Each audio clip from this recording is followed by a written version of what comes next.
Hotel Via in San Francisco offers quite the unique option where this quiet rooftop turns into this.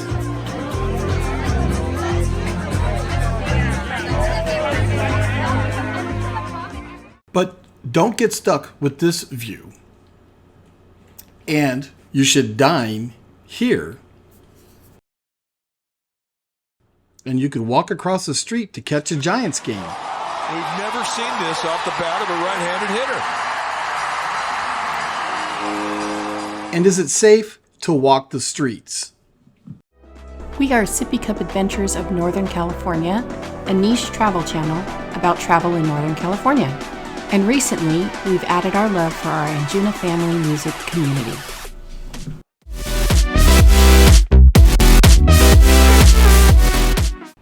To have a music event on top of a rooftop venue in San Francisco is not out of the ordinary, but Via's uniqueness we will explain in a bit. When we stay in the city, as mentioned before in our San Francisco videos, we prefer to stay in the high-rise hotels in the downtown Soma district or in the financial district.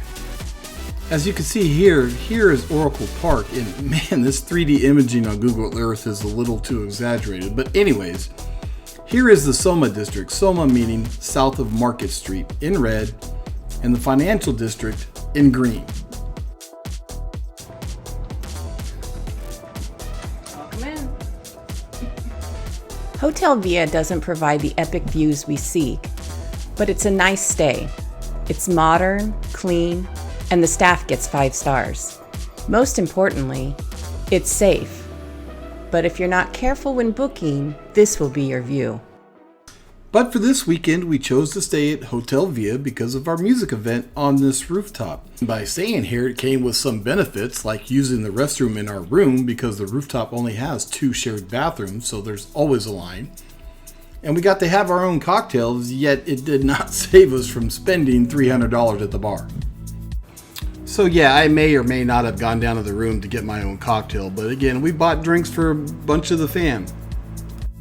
We will talk more about restaurants close by that we suggest, as well as walking around the area and where to park when staying at Hotel Via. But let's now talk about what makes this rooftop unique here in San Francisco. First, there are many rooftops in San Francisco, whether they're bars, lounges, or restaurants, and we've done videos on a couple of these. The 3 rooftop bars that we've done videos on are the following. First, Shelby's on top of the Canopy Hotel.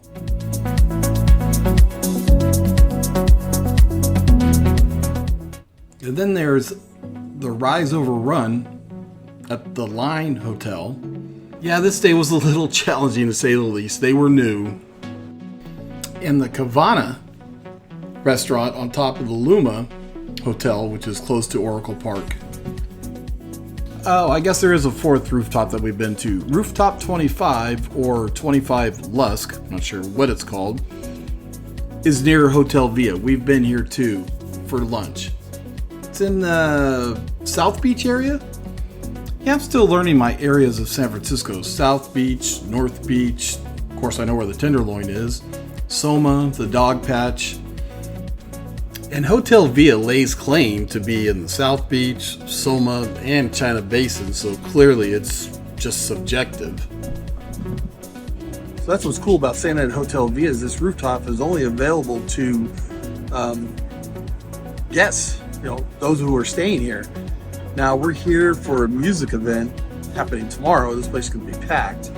So you can only get to the rooftop if you have a ticket for an event or you're a guest. Most rooftops in San Francisco is open to the general public, but not this one. Well, that's not entirely true. See, the rooftop locations I mentioned previously, and others that I did not include in San Francisco, are open to the public. You don't have to be staying at the hotel to access the rooftop venue.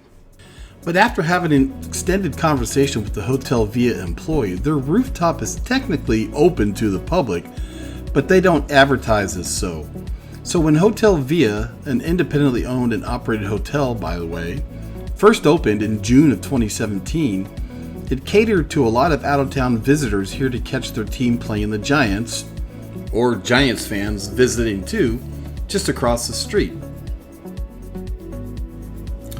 In doing some research, it did say that this 3,000 foot square rooftop was primarily open to hotel guests and private events, looking back to 2017 in some of their literature.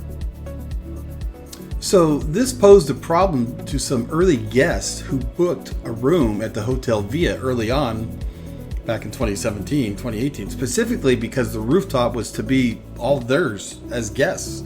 Well, routinely after Giants games, it was quite the hotspot to go have a cocktail, have a bite to eat at Hotel Via. And the residents who were staying there were getting upset and leaving bad reviews. This rooftop is supposed to be for us. It's why we booked Hotel Via. So as of today, when the Giants are playing, Via keeps the rooftops apparently private to their guests, mostly.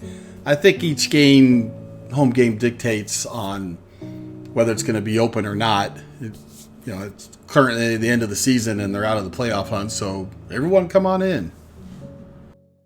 So the uniqueness I speak of in the title of this video and what we opened with is that Via is the only rooftop venue that does not publicly declare that it is indeed open to the public, aside from ticketed events. So outside of a Giants game or any other event that may be going on at Oracle Park, like a concert, you can pretty much have the rooftop to yourself for a romantic dinner and some cocktails, and their food is really, really good. When making reservations at Hotel Via or for any hotel, we always recommend booking straight through their website.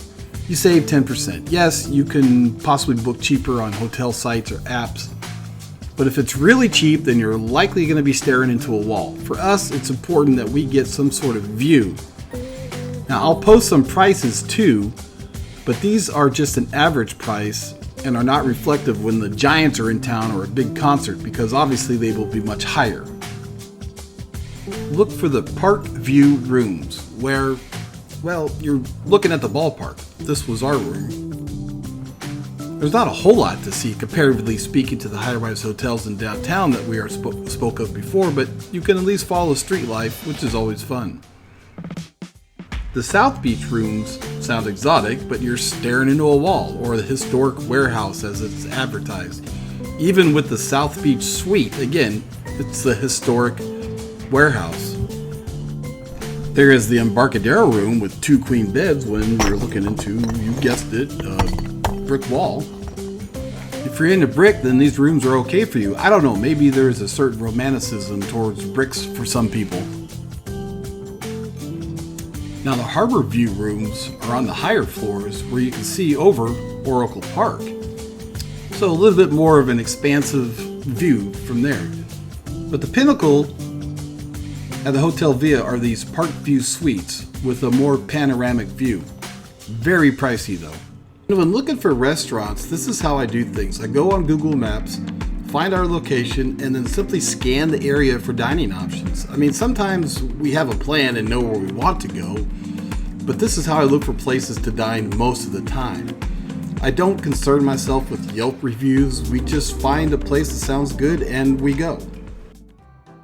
Now, one of the first places we went to was The Stick, an ode to old Candlestick Park, the old home of the Giants and 49ers. It's a nice place to grab a cocktail and some nachos. If you're not a fan of Bay Area teams, then this place may not be for you. But certainly a lot of nostalgia if you are a fan of the 49ers, the Giants, or even the Sharks.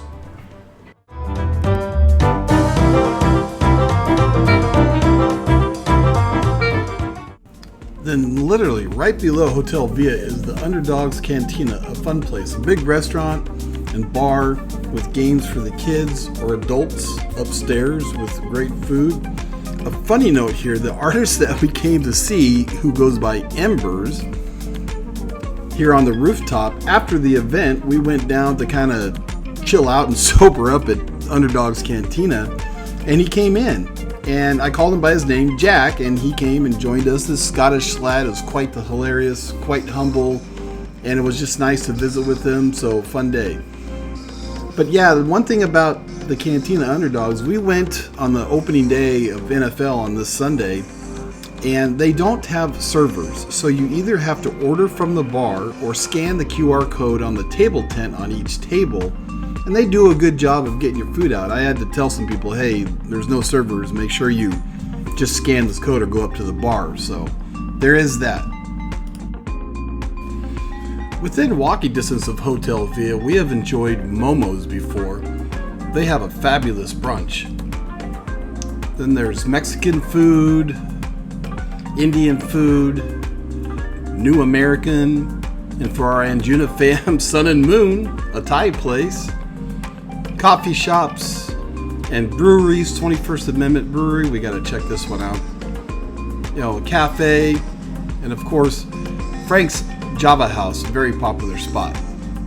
And walking around this neighborhood, we felt completely safe. You know, again, there's a lot of quote-unquote danger on the streets of San Francisco. Again, we've got videos on what areas to avoid. But you could walk freely, be vigilant, obviously. But it's just a really nice area, this South Beach area.